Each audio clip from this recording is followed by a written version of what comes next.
Hey guys, Addison here with ABS Fishing Tips and Tricks here, and today I'm going to teach you guys how to make your own football head bass jigs or weedless jigs.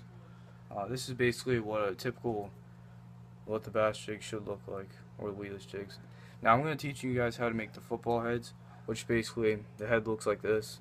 That basically keeps the bait, so like when it hits the water, once it hits the bottom, it'll sort of tilt it at an angle, giving it sort of that crawfish or crayfish sort of look.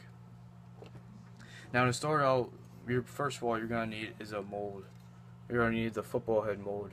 Now I would recommend getting the Do It brand. The Do It brand is overall the best brand. It can range from $54 to $30. You can get it at Bass Pro or any other local tackle shop. Also, you're going to need the specific jig hooks. You're going to need the specific brand, which is a must-add. As you can see, the eye is sort of at a 60-degree angle. That basically, it's just meant for this jig mold. It has a black nickel finish, and they're very strong. I would recommend using a 5/0. Today I'm using a 4/0 because that's really all I have. But 5/0s are overall better because they're bigger, especially when fishing for largemouth, which is typically what I use these for. Also, you're going to need weed guards. These weed guards, they're not too expensive. They can be from $12 to $9 for 100 of them. Really all depends where you get them from. I'd recommend getting from a local tackle shop because typically they'll run cheaper. And I would recommend getting the 1/8 base. 1/8 base is an all-around versatile base, and it just fits most molds. Also, you're gonna need this fishing glue here, because sometimes you can use this to basically put your weed guards on. Today I'm gonna teach you how to do both ways, to mold it on and to glue it on. And to glue it on, basically to put the hole in, you're gonna use this pin. This pin basically goes into the mold. Basically, it creates a small hole for these weed guards to fit into. Also, you're gonna need a fine file, sort of like a fine grain. Basically, that doesn't roughen up the lead as much, but still gets a lot of lead off. You're gonna need a melting pot, and you're gonna need lead as well.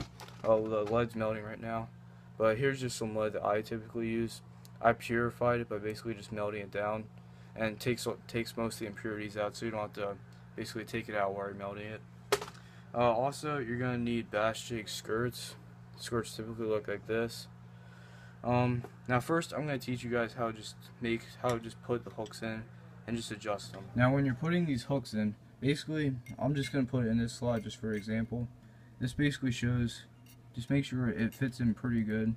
Basically, it keeps it in pretty well. And once you put your skirt in, this is just for molding your skirt instead of gluing it in. And I would recommend molding your skirt because it's a lot easier to do. Basically, just slide up into the groove, slide it right next to the hook.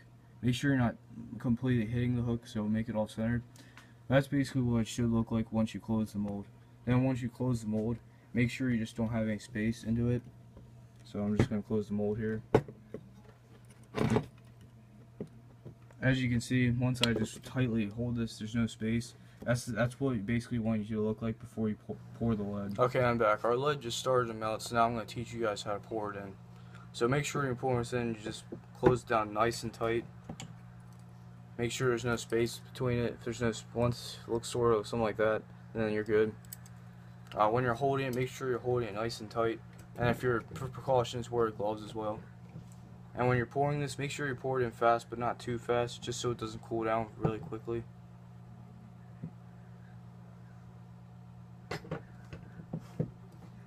And as you can see, it sort of poured over a little bit, but that's fine, so we can just clip that off.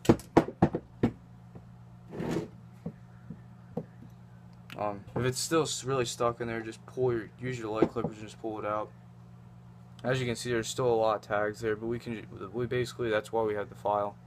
Just clip the top of the head off with the lead clippers, and you can use that as extra melting lead. Now I'm going to show you guys next I'm going to show you guys how to use basically this pin to make your own holes for the weed guards. Okay, when you're using these pins for these weed guards, as you can see, it sort of has a little groove here for basically where you can put the pin head in. Basically, the pin just fits there real nice.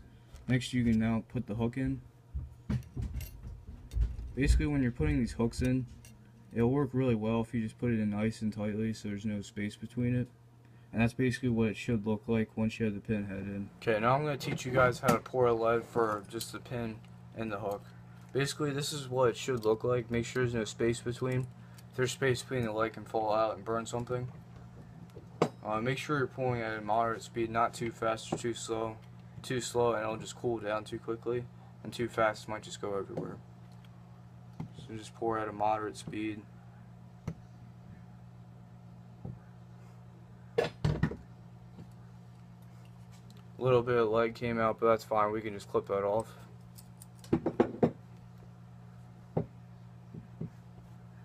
Make sure you just pull it off with your light clippers if it's stuck, just so you don't burn yourself. And as you can see, we still have the pin in and there's a little bit of lead. Just clip that off. Now, when you're pulling these pins out, there's a trick to it. You can either twist it or you can just sort of wiggle it, but when you wiggle it, you might add a little extra space. So I would just suggest just sort of twisting it. And after you twist it a little bit, it should just come out and your hole should be really nice. See, now as you can see, that hole molded pretty nice. So now I'll teach you guys how to put the base in. Basically, when you're putting these bases in, just always make sure that your weed guard is equivalent to the hole. Basically, just put it in the hole a little bit, see if it fits well. And sometimes if the hole is too small, a trick that you can do is use the pin. Basically, just put it in the hole a little bit, twist it around a little bit, or just wiggle it around just to make the hole bigger. And that should make your weed guard fit a lot nicer. You see it now, it fits in there pretty nice. So before we basically glue this in, as you can see, there's still a little bit of tags. Basically, that's why we have the file. We can just use this file clip to basically smoothen out any tags or any sharp ends to our jigs. So just take as much time as you need just to file it down. And make sure when you're like filing these down, sometimes stuff will come off of it.